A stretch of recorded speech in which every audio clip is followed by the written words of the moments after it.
All right, welcome to Pioneer March Madness. The Super Bowl is the Chiefs and the Eagles. College football's done. Nobody's interested in that anymore.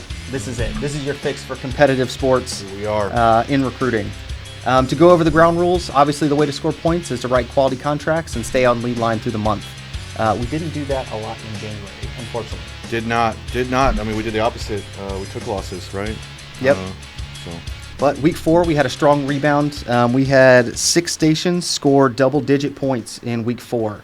A couple of our Cinderellas holding on to those positions, and some surprises in Group 2. Absolutely the strongest group. Strong group. It's really competitive out there. Yeah. Yep. So good news is the point system works. All the crazy math we did behind the scenes and the point tallying. We've got competition in Group 2, Group 3, and then Groups 4, 5, and 6 are all for the taking.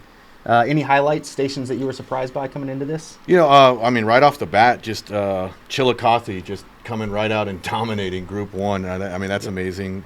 Great job, those guys out there. So, guys and gals.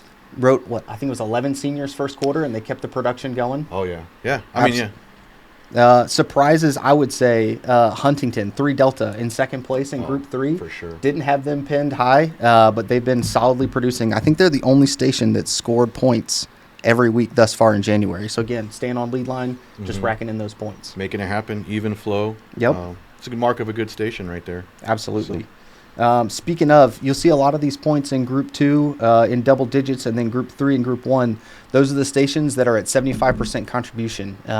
That's a bonus 8 points that you can only get once an RSM. So that's definitely pulling away from some of the other stations. We've got a handful that are right on the cusp that could potentially make that double-digit point jump week 5. What was that, 7? Have taken advantage of it already on that lead line for the month. So and then we've got 6 stations: Huntington, Chillicothe, Springfield, Newport, Colerain, and Hillsboro that have already closed out RSM January.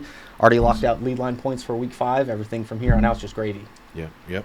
Hillsboro, 200%? I think it is right now. As of right now. So. I mean, they're already made February, working on March, so looking for that 4-day in April. Yeah, going into week 4, they were dead last in Group 3 and then had an absolute monster floor week, scored 17 points, writing seniors, writing grad alphas, and getting that lead line, getting it done the right way. Yeah. Absolutely amazing. 17 points from a small station, that's huge, Yeah. Competing in any group, competing. All right, so currently we're, 4 weeks into group play? Well, I think this is the 5th week. We're not quite done with 5. Yeah, so so we've only tallied points for week 4. Who do you think's taking your number 1 seed overall going through RSM February? End of February. It's hard to argue against Chillicothe, just what they're doing out there. Yeah. The trajectory is going like this, and who can come and take them, Absolutely. Yeah, they've got, a 4-point lead over second place. Surprisingly, our wild card bids are coming from Group 2 and 3. I thought for sure we'd get a wild card bid out of Group 1. Yeah, for sure. But there's still a lot of time left on the clock. Mm-hmm. I mean, if you talk about Hillsboro putting in 17 points in a week, when you talk about RSMs, there's plenty of time left for them to come over and take the top. Mm-hmm. A couple of stations that I was looking at when we did our research, I was a little surprised. Huntington came out of nowhere in Group 3. Like I said, playing solid. I think they're going to have a run for their money from Columbus West. They've got a big T&E. Their floor conversion's pretty good, so we'll see if they can hold up to it. Yeah, and I think a lot of stations are going to see this month and bounce back from it in February, so I'm excited to see the fight. I believe in Huntington. I know Sergeant Tyron out there. He can make it happen. That's a good team. They got a lot of new guys out there that are learning, growing. I think they're going to stay there in that wild card, though. Let's see if Columbus West can do it, sir. Yeah. What about some surprises? Teams we thought we were going to absolutely blow it out of the water and potentially misstepping in January. I think elephant in the room, Colerain, right? I hear a lot of people say they see Colerain get the trophy over and over and over, and hats off to the committee the way that this was designed. That it's just performance based. Absolutely teamwork and getting after the mission. So Colerain is still on lead line, but they're writing all other contracts, so they're not getting those points for grads and senior Bravo. So that's really where your teams or your stations like Chillicothe and Huntington are making their money. For sure, yeah. I would say surprises for me. I thought we were going to have a little bit more out of Kettering. They had a phenomenal first quarter, and then taking a future soldier loss week 1. I think it just completely derailed the momentum. They got to get back after it. Yeah, the losses hurt.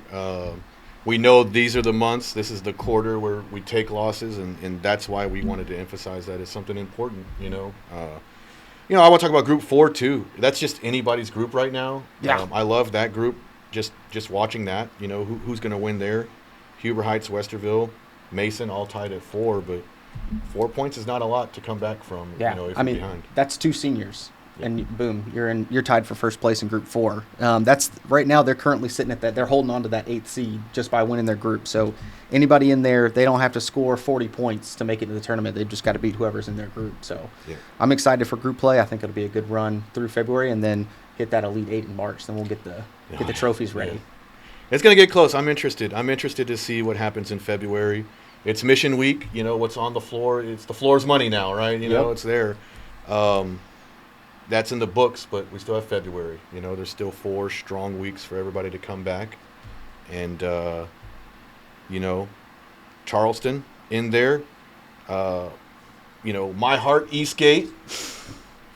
I'm really looking for Eastgate to do something. I know Sergeant Hernandez is working hard out there. Sergeant Preston, he's teaching Sergeant Moss. So I know that team, they're going to do it. They can do it. Yeah, I'm excited to see. Like you said, the floor's there. The prospecting's already done. Now it's prospecting, looking for March. So the prospecting we're doing now is going to determine the champion. Absolutely. So absolutely keep it rolling. Anything else to close with? Any final thoughts? Yeah, just I kind of mentioned it, but don't want anybody to forget. If you make the quarter mission, you get a 4-day in April. That's from the battalion commanders. So there's still something to fight for. If you're behind in January, maybe you don't make group play. Stay in there, stay in the fight, and get that 4-day. Yeah, absolutely. The senior contract goals, giving out 3 days, Pioneer March Madness, third quarter, we're going to have a hard time getting people into work if they keep producing like they've been producing. Yeah, so absolutely. Be excited to reward them for all their efforts. So, yeah, I would say the only thing the BC and Sergeant Major highlighted was potential points being deducted for future soldier losses. I know that was one of our tiebreakers coming into it. So with the amount of future soldier losses taken in January, that's obviously got them concerned. So the percentages that might be in the P6 and P7 wild card category for how we're doing points going forward. Absolutely. Yeah, none awarded yet. So there's still some out on the table there. Call your future soldiers. Make sure. Get into the tournament and you lose on a loss. Yeah, that's true, because we've got beater. teams that are on lead line for RS in January. If they take a loss, they're going to lose 2 points and potentially that contribution rate for the month. So it could be a 10-point swing. Could change mission with one future soldier loss. Wild, heavy stuff. But hey, we're super excited to keep track of this. We're going to do it every Monday. We're going to tally the points, and Tuesday, Sergeant Holderfield and I are going to give you the updates. Thanks for your time. Cool. Courage and grit. Grit to win.